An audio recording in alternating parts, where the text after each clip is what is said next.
శివుని కుమారుడు మురుగ కార్తికేయ, స్కంద మరియు సుబ్రహ్మణ్య అని కూడా పిలుస్తారు. హిందూ పురాణాలలో మనోహరమైన జన్మ కథ ఉంది.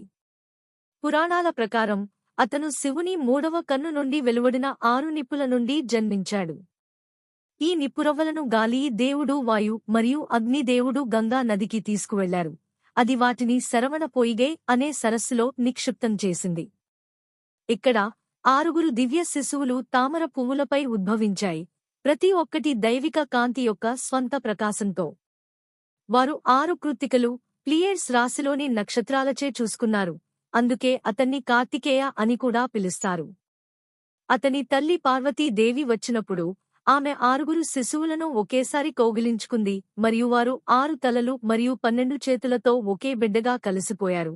అతని వివిధ అంశాలు మరియు సామర్థ్యాలకు ప్రతీక. ఈ 6 ముఖాల మురుగ రూపం 6 దివ్య గుణాలు